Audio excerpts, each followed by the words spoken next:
So for this one, we have to go through door 7.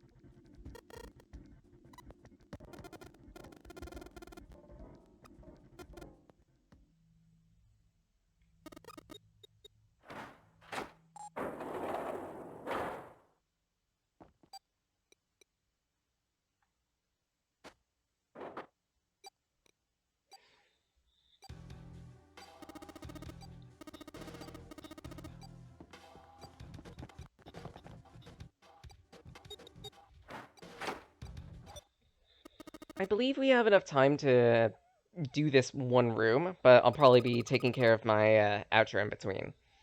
Because there's a specific reason why we're going back into this room, and it's because we have some data we didn't have before.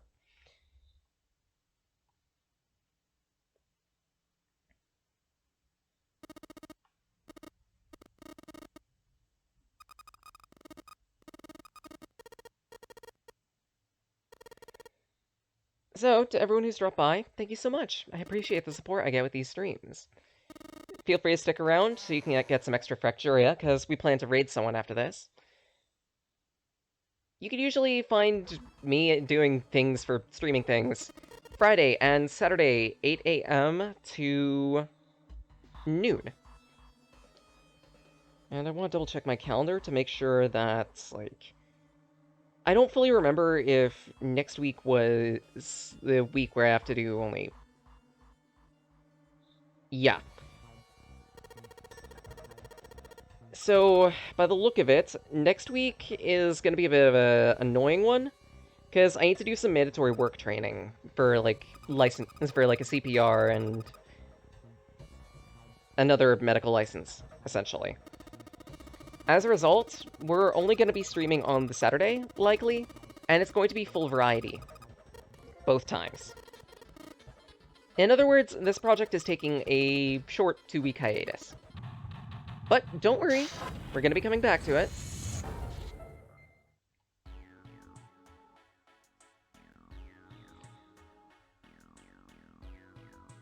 I'll see if I can't, like, stretch my appropriate Saturday streams on those days to be, like, 5 or 6 hours, with a specific break in between, but we'll see.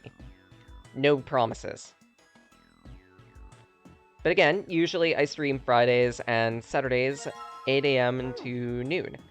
The Friday is usually random games. I play whatever I feel like it. In some cases, I do get a suggestion, and I try to give that special in mind whenever possible. But bear in mind, I do also do a lot of research on a lot of things, so be careful about what you recommend. Otherwise, Saturday is the dedicated RPG game clearing, and currently it is 9 hours, 9 doors, 9 persons. We're maybe 60 to 70% of the way through. It doesn't feel like it, but believe it or not, we're coming to the halfway. We're past the halfway mark.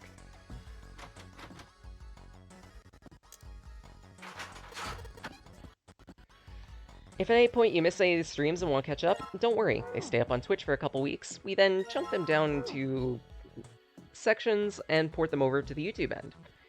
There's a dedicated channel for that, Sage Blake, and sometimes you could also find other updates of indie game projects on there as well. Just, I decide to cover an indie game every so often.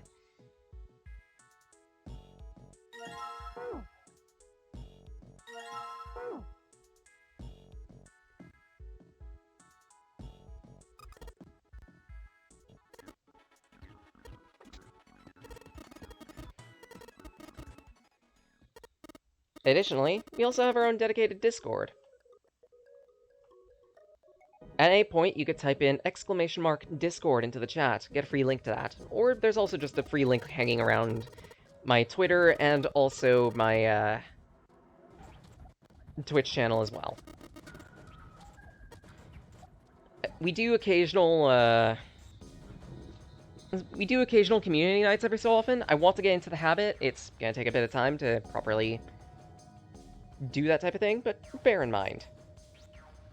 Usually that's a good place that you can drop in to know about that, and in the case that I have guests on for, like,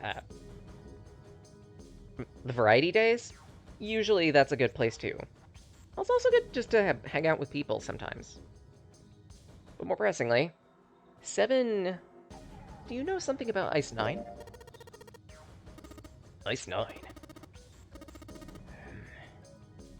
7's eyes shot open. Wait, that's it! I remember now! That woman! She's on this boat! What? Alice! Who's Alice? Come on, the woman who won't melt at room temperature! Eh? It became clear to 7 that Jinpei had no idea what he was talking about. He ran his hand across his face, took a breath. You know how the Titanic sank on April 15th, 1912, right? Yeah, more than 1,500 people died that day. Worst maritime accident in history. What about it? You hear about the boat that was sent to collect the bodies? I think that was the RMS Carpathia, right? It was a cruise liner, like the Titanic. No, that was the ship that picked up the survivors. The ship that collected the dead bodies was the Mackie Bennett. CS Mackie Bennett. It showed up on April 17th, 2 days after. It set out from Halifax, a port in Canada. It recovered 306 bodies. The Atlantic, that far north, was really cold. It would have to be, for there to be icebergs and stuff. Anyway, the bodies they pulled out of the water were frozen. This is a very nice story. What happened next?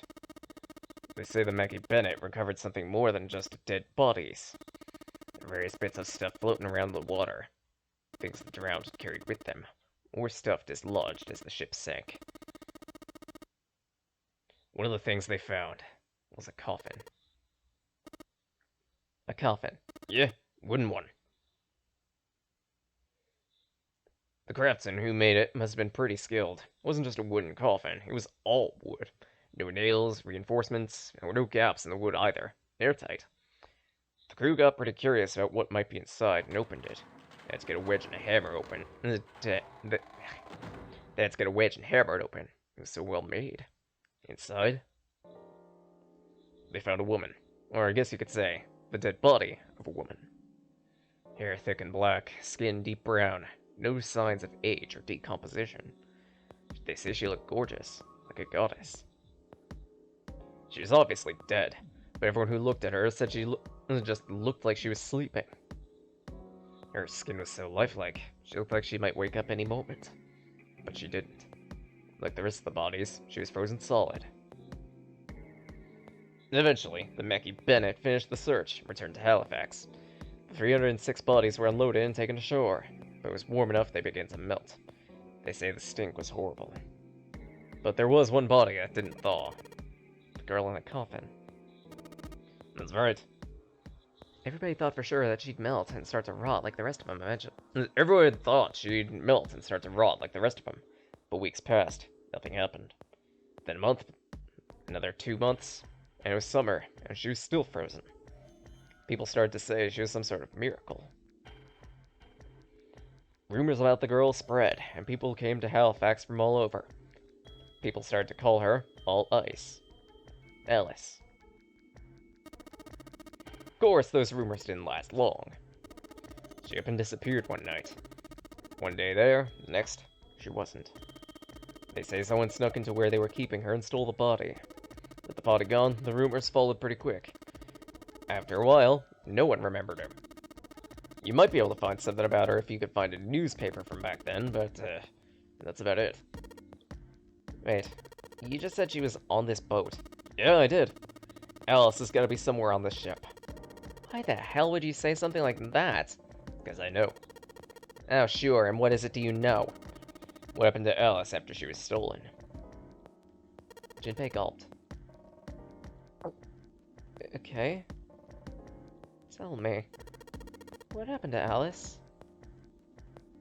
7 nodded slowly. took on the look of a man recalling something long buried. Around the time, word was there was a thriving black market in New York. I mean, I'm sure there still is, but this one was special. Millionaires from all over the world were gathered. I heard Alice went up for auction there. The person who won was Lord Dashiell Gordain. You've heard the name, right? Sir Gordain. Wait, he's the guy who bought the Gigantic. Yep. Well, I guess he hadn't done that yet. What do you mean? Gordain bought Alice in 1912. 4 years later, in 1916, he bought the Gigantic, and hid Alice somewhere on there. But no one knows where. He died in 1931, and apparently, without ever telling anyone where Alice was hidden. However, he did have one close friend who asked him, "Where's Alice?" All he said was that Alice sleeps in a small chamber past the Forest of Knowledge, beneath the navel of the Gigantic. The hell does that mean? Some kind of riddle? Your guess is as good as mine. Seven threw his hands up in the air in defeat. So that's it. What do you think? I believe it. She's hidden somewhere on the Gigantic. In other words, she's hidden somewhere on this ship. Before Jinpei could dispute Seven's rather bizarre claim... Ah! The numb gun had thawed. Thanks, you jerks.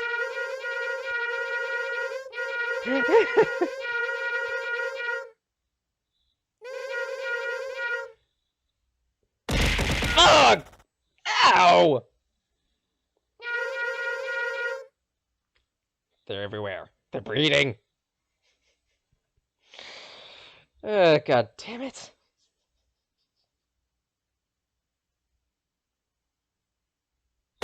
Ow!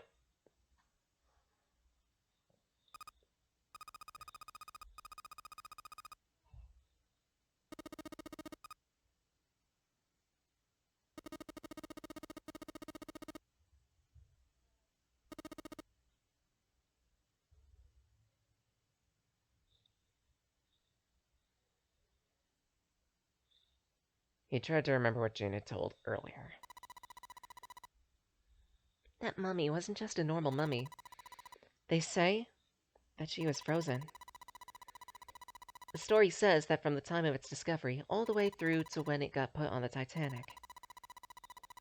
And even though it was carried through the desert, her body never melted. Was that Alice then? Had the water in her body become Ice 9?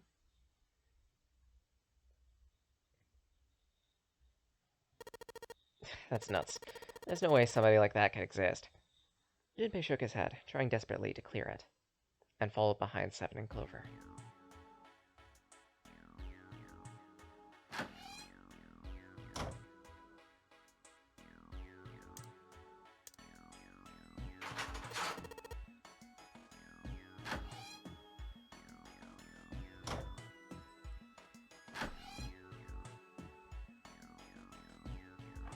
Alright, let's finish up this room. After that, we save and probably raid someone.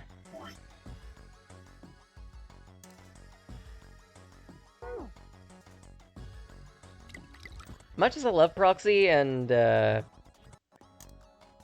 raiding her and everything, I feel like I should be doing a few more raids than I have been of different people. So feel free to give a suggestion. I don't really know who else to raid. Usually I want to try to focus on smaller streamers, if possible. Actually, I have a couple ideas, looking at my options. So, you know what?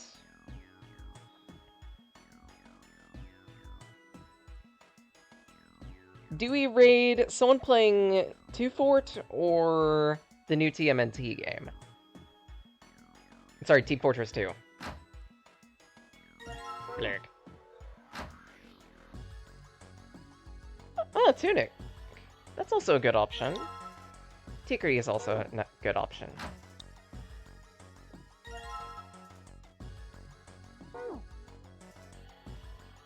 So in that case, let's put all three on the table then.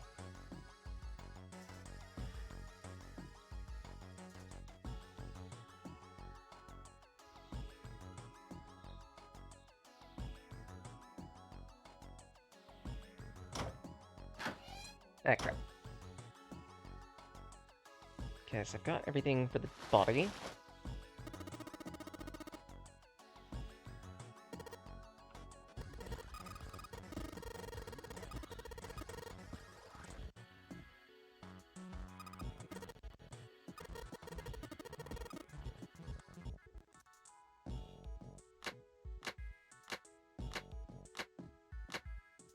There we go.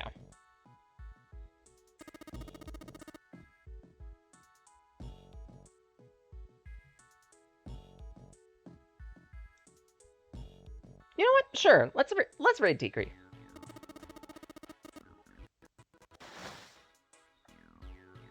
I'll set that up in a couple moments. Just want to finish the puzzle first. Because I believe this time around, we actually do get an additional cutscene right here.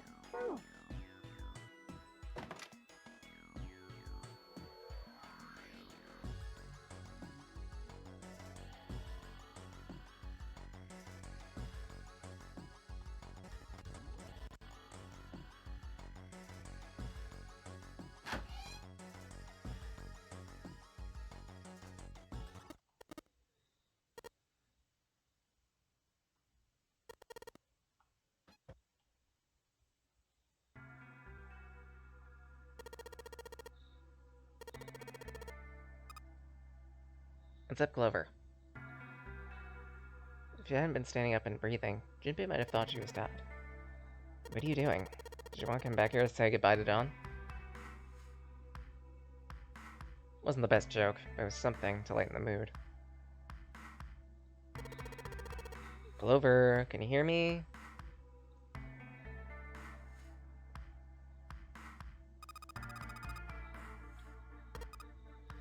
My brother be dead. That's why we couldn't find him. If he's dead, I'm gonna be next. Suddenly, the operating room felt cold. What are you talking about? What's wrong with you? He gave her a small shake. She didn't respond. The silence grew heavier.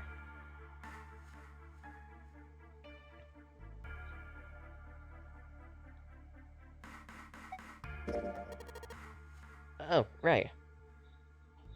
He didn't know why, but suddenly, Junpei remembered something he'd been given. He reached into his pocket and dug out the bookmark. Santa had given it in the second class room. He held it to Clover. Hey, did you know that each leaf on the four-leaf clover means something? Hope, faith, love, luck. Take it. Use it as a good luck charm. He pressed the four-leaf clover into her hands. Listen, Clover. No matter what happens, you can't lose hope. You have to remember what's most important. To have faith. To have love. If you can remember those, that'll bring you good luck. Snake, your brother, he's not dead. He's alive somewhere. I'm sure of it. You've just gotta believe in that. Clover stared at the four-leaf clover in her hand. You could see tears form at the corners of her eyes. Thank you. Her voice was tiny and broken. And as she spoke, she started to cry. She tried to hide her tears by looking at the floor, but it did little good. She wiped away tears with the baggy arms of her jacket, but more quickly took their place. No matter how she tried, she couldn't stop crying. Her tears made small, wet circles on the floor. Thank you. She said it again, looked at Junpei, and seemed to choke down the last of her grief. She did her best to smile. Junpei wiped an errant tear from her cheek with his thumb, gave her the best smile he could manage. Come on, Seven's waiting for us. She still didn't move. Wait, before we go, there's something I want to ask. What do you think when you hear the word experiment? For a moment, his mind froze. He came back to his senses and realized the word meant nothing, aside from the dictionary definition. What? Oh. Huh. I guess it was just a coincidence then. I mean, you knew about the four-leaf clover. Look, I'm sorry, I didn't want to be a jerk, just... You're making less than no sense right now. No, it's nothing. Just forget about it. Don't give me that. You really think I could just drop a subject like this? What's this experiment you were talking about? Clover looked away. The four-leaf clover was still in her hand. She stared at it for a while before speaking. You promise you won't tell anyone? Trust my heart. Really? Really? I can trust you? Of course. Clover slipped the clover into her pocket. Her eyes still red. She looked at Junpei. I'll tell you. What happened 9 years ago on this ship. Wait. On this ship? Yeah, this ship. He was entirely lost. He had 1,000 questions, but he also thought it was best to save them until Clover had finished. It was an experiment to test some sort of psychic thing. Something about communicating through these fields you can't see. Fields you can't see. Junpei swore he'd heard something like that recently. Like, think about this. She pointed at the operating table. On top of it was a somewhat mismatched medical mannequin, whose parts had been swapped. This is John, right? But is he really John? All Junpei could think was she'd finally completely lost it. Isn't this like Locke's Socks? Or the Ship of Theseus? Junpei grew confused. He'd never heard of either, though they sounded smart. You don't know. You've never heard of them. Junpei shook his head. Clover laughed. Then pay attention. This is how Locke's Socks works. Let's say I've got a pair of socks. They're my favorite. One of them gets a hole. What would you do if that was your sock? Well, I'd probably patch it up. Get some cloth, close up the hole. But what if another hole forms? Add another patch. What if another... What if there's another on top of that? Another patch. Now let's say we continue this cycle. Eventually, the original cloth of the sock is gone. Once you get to that point, can you really say they're the same socks you started with? That's tough. So that's Locke's socks. Yeah. The Ship of Theseus is similar. If you keep fixing the damaged parts, eventually it becomes a ship with none of the same parts it started with. Can you really say that that it's the same Ship of Theseus you started with? And what if you took all the old parts from the first ship and built another one? Which one is the real Ship of Theseus? The one you repaired? Or the one you built with the original parts? You could apply this very same thing to a bunch of different concepts like computers or otherwise humans, and still get to the same conclusion. Technically, it's simultaneously both and neither.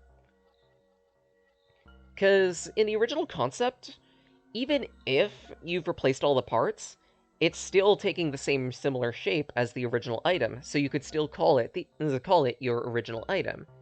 But if you were to make something from the original parts, you could also say the same thing. They're just two separate instances. Almost like cloning. Only very, very low tech. But at the same rate, you could also argue that neither is the original Ship of Theseus, because, well, the first ship doesn't have any of the same parts, And the second ship wasn't made at the time the first ship was, and also wasn't made for the same purpose as the first ship. Thus, it's a different entity. I like thinking about this type of thing, actually, and I try to... And, when it comes to writing Mindless, I actually do take these types of theological experiments in mind, with, like, perceptions and whatnot. Iota are beings made of perceptions and memories, and if some of those perceptions change, then who's to say that the original Iota exists anymore? As a result, the Iota may shatter.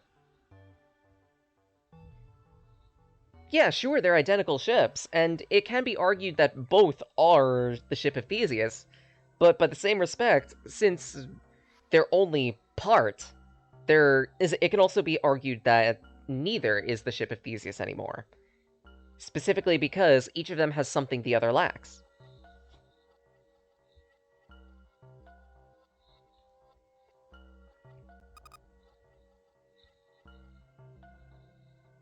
Hey, you think it's the same?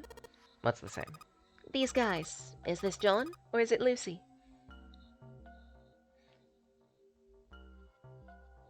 A mannequin full of body parts from a different body.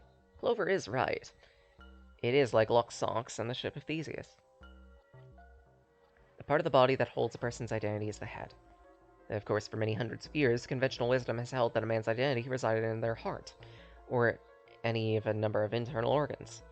John's head and heart were both his. But apart from that, and a single arm, the rest of the body was Lucy's. Was that mannequin really John anymore? You're just like these mannequins. Think about it. The cells in our body change every day. Old ones die, new ones are born.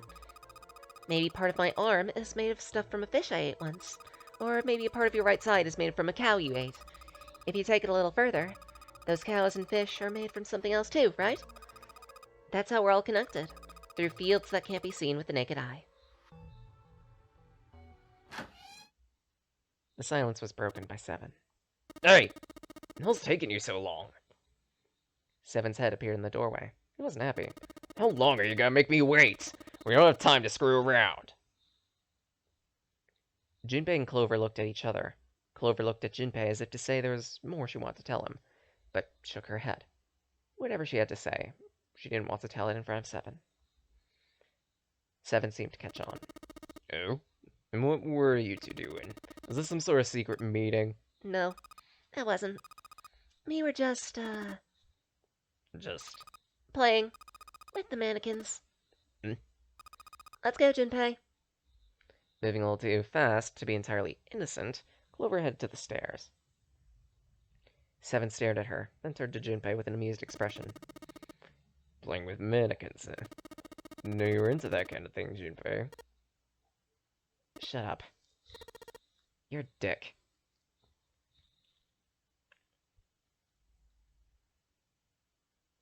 With a short laugh, Seven followed behind.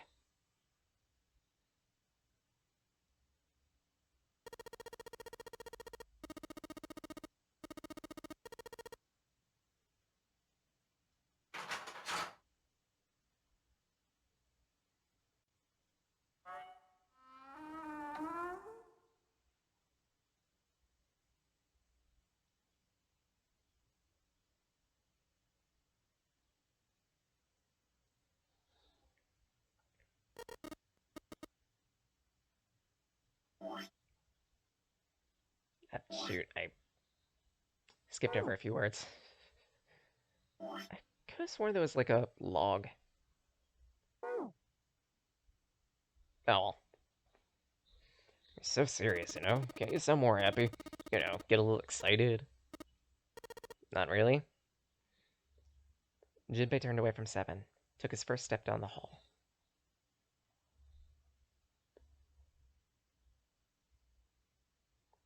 Clover had only told him a few minutes before that her brother was probably dead, and she was likely to follow. How could he pretend to be happy after hearing that?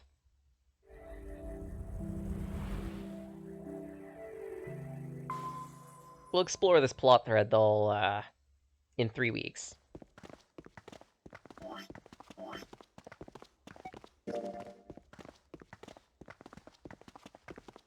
Otherwise, let's set up that raid for Tikri.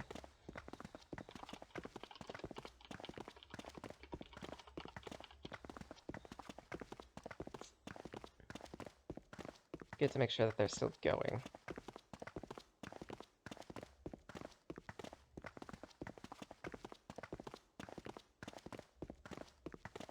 Yes, they are. Good.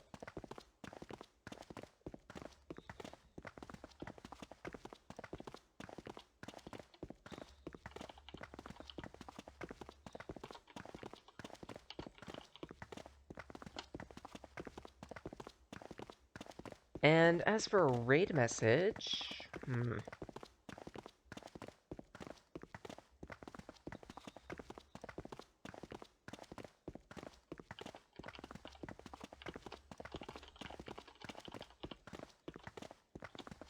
let's try this one.